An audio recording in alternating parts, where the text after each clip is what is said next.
Welcome to Soundarya vlogs.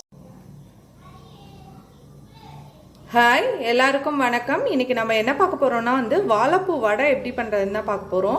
இது ரொம்ப உடம்புக்கு நல்லது. வாழைப்பூ, வாழைத்தண்டு, வாழைப்பழம் இது எல்லாமே உடம்புக்கு ரொம்ப நல்லதுன்னு சொல்லுவாங்க.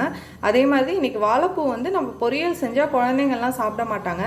அதனால பெரியவங்களுக்கே ஒரு சிலர் லைட்டா துவர்ப்பா இருக்குன்னு சாப்பிட மாட்டாங்க. இன்னைக்கு அதனால நம்ம வாழைப்பூல வடை எப்படி பண்றதுன்னு பார்க்கலாம். அது எல்லாருக்குமே ரொம்ப பிடிக்கும். இப்போ வாங்க எப்படி பண்றதுன்னு பார்க்கலாம். இப்போ ஃபஸ்ட்டு வாழைப்பூவை க்ளீன் பண்ணி எடுத்துக்கலாம். ஃபஸ்ட்டு இந்த இதை எடுத்துட்டு இந்த இது இப்படி மொத்தமாக எடுத்துக்கணும்.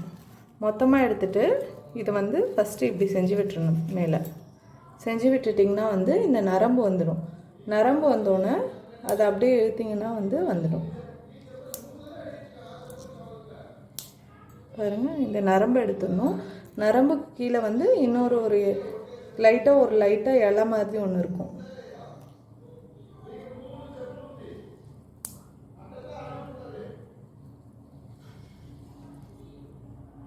இப்போ பார்த்தீங்கன்னா இந்த நரம்பு எடுக்கும் போதே அந்த இலை கீழே வந்துடும். இலை மாதிரி ஒன்று இருக்குன்னு சொன்னல, அது இப்போ இந்த இதில் இருக்கும் பாருங்கள். நான் காட்டுறேன் பாருங்கள்.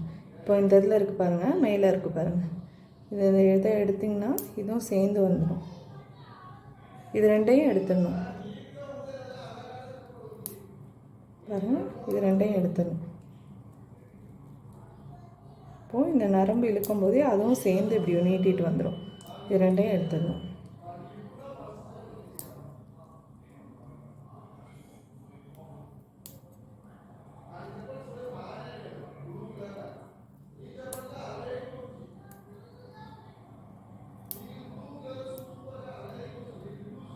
இதே மாதிரி இப்போ நம்ம வாழைப்பூ எல்லாத்தையும் க்ளீன் பண்ணி எடுத்து வந்துக்கலாம். எடுத்துகிட்டு இந்த இதை நம்ம பொடிசாக கட் பண்ணணும். இப்போ எல்லாத்தையும் க்ளீன் பண்ணி எடுத்துக்கலாம். வாழைப்பூ ஃபுல்லாக எடுத்து நல்லா க்ளீன் பண்ணி எடுத்துக்கலாம்.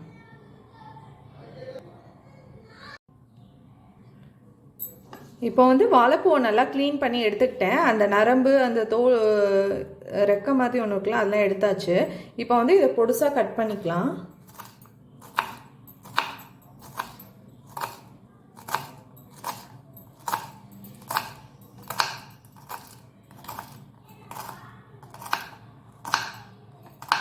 எல்லாம் இவ்வளோ தூரம் கட் பண்ணிட்டு இந்த இதை தூக்கி போட்டுடலாம்.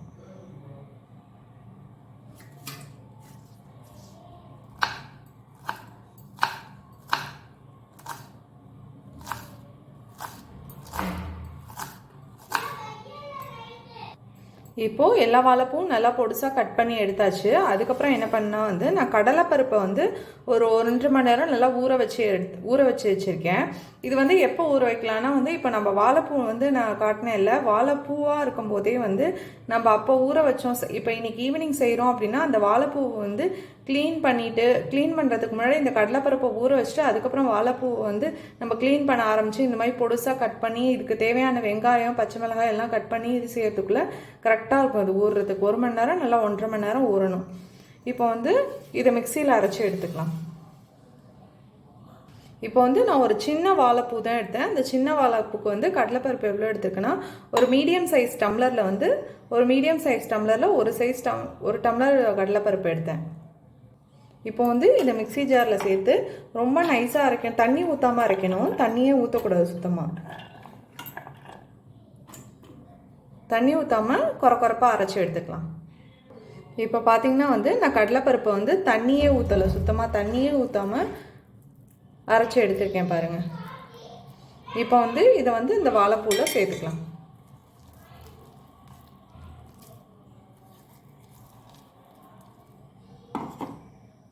இப்போது 2வது செட்டும் அரைச்சிட்டேன், அதையும் சேர்த்துக்கலாம். இப்போது கடலைப்பருப்பு நல்லா அரைச்சி போட்டாச்சு. நான் ஒரு சின்ன வாழைப்பூக்கு தான் அந்த சின்ன டம்ளர் எடுத்தேன். இப்போ அடுத்து பல்லாரி வெங்காயத்தில் பெரிய வெங்காயம், அது நான் மீடியம் சைஸ் 2 எடுத்து நல்லா பொடுசாக கட் பண்ணி வச்சுருந்தேன், அதையும் சேர்த்துக்கலாம். இப்போது அதுலேயே நான் கருவேப்பிலை இருக்குல்ல, கருவேப்பிலையை நல்லா குட்டி குட்டியாக கட் பண்ணி வச்சுருக்கேன், அதையும் சேர்த்துக்கலாம். நான் பச்சை மிளகாய் எடுத்து வச்சுருக்கேன், 2 எடுத்து நல்லா பொடுசாக கட் பண்ணி வச்சுருக்கேன். இது வந்து காரத்துக்கு உங்களுக்கு இன்னும் காரம் லைட்டாக வேணும்னா இன்னும் 2 கூட சேர்த்துக்கலாம் பச்சை மிளகாய். நான் வந்து 2 பச்சை மிளகாய் தான் சேர்த்துருக்கேன். பச்சை மிளகாய் வந்து நான் இப்போ போடலை, ஏன்னா வந்து என் பொண்ணுக்கு பையனுக்கு வந்து ஃபஸ்ட்டு 2-3 வடை போட்டதுக்கப்புறம் வந்து பச்சை மிளகாயை சேர்த்து அதுக்கப்புறம் பிசைஞ்சு அதுக்கப்புறம் வடை போடலான்னு இருக்கேன். ஃபஸ்ட்டு இதெல்லாம் பிசைஞ்சிட்டு ஒரு 2-3 வடை பசங்களுக்காக போட்டு எடுத்துடலாம். இப்போ வந்து வடைக்கு தேவையான உப்பு சேர்த்துக்கலாம். சேர்த்துட்டு இது எல்லாத்தையும் நல்லா பிசைஞ்சு விடலாம். நான் எதுவுமே தண்ணி சேர்க்கலை, பருப்பு அரைக்கிறதுக்கும் நான் தண்ணி சேர்க்கலை. இப்போ இதுலேயும் தண்ணி சேர்க்கக்கூடாது.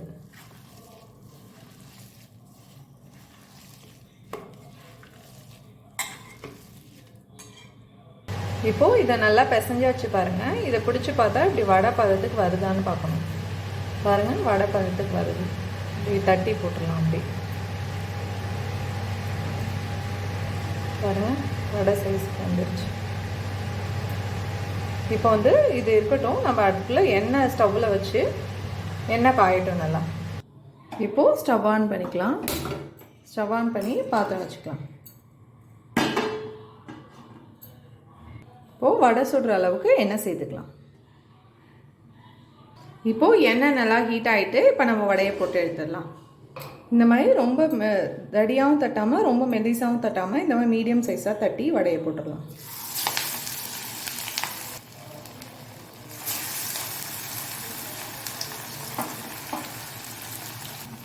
இப்போது என் பொண்ணுக்கும் பையனுக்கும் இருந்து ஒரு 4 வடை போட்டிருக்கேன். மீதி இருக்க மாவில் வந்து நம்ம பச்சை மிளகாயை சேர்த்துடலாம்.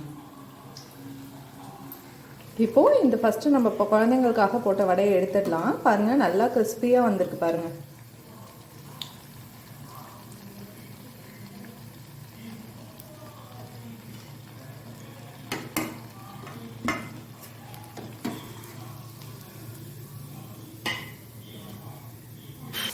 இப்போது அடுத்த செட்டு வடையை போட்டுட்ருக்கேன். பச்சை மிளகாய் போட்டேன்ல பெரியவங்களுக்கு, அந்த இது போட்டுட்ருக்கேன்.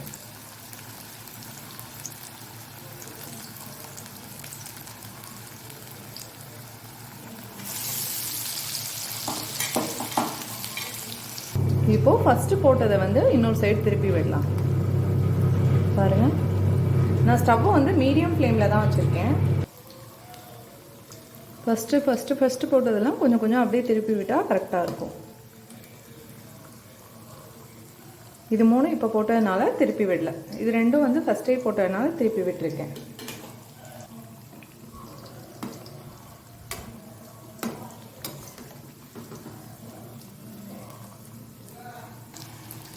இந்த வாழைப்பூ வடை வந்து குழந்தைங்களுக்கு பெரியவங்களும் நீங்களும் சாப்பிட்டா நல்லது தான். பெரியவங்க சாப்பிட்டாலும் குழந்தைங்க சாப்பிட்டாலும் ரொம்ப நல்லது உடம்புக்கு.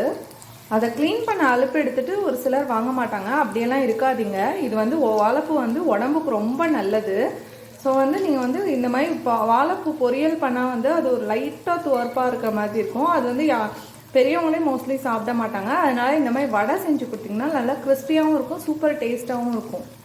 நீங்கள் வீட்டில் பண்ணி பாருங்கள், அவ்வளோ டேஸ்ட்டாக இருக்கும் வாழைப்பூ வடை. இப்போது நல்லா கிறிஸ்பியாக ஆகிடுச்சு பாருங்கள். இப்போ எடுத்துடலாம். பாருங்கள், அவ்வளோ சூப்பராக இருக்குது பார்க்குறதுக்கே கிறிஸ்பியாக.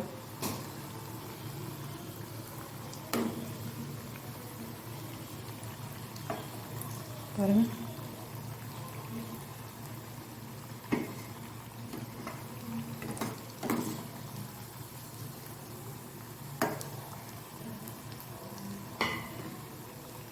இப்போ பார்த்தீங்கன்னா வந்து நம்மளோட வாழைப்பூவோட அவ்வளோ கிறிஸ்பியாக சூப்பராக ரெடியாக இருக்குது பாருங்கள்.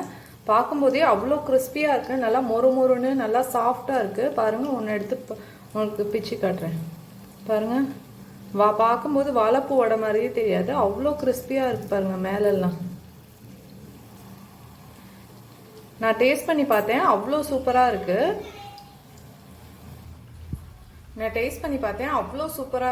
நீங்களும் இதை வீட்டில் ட்ரை பண்ணி பார்த்துட்டு எப்படி இருக்குன்னு கமெண்ட் பண்ணுங்கள். தேங்க்யூ.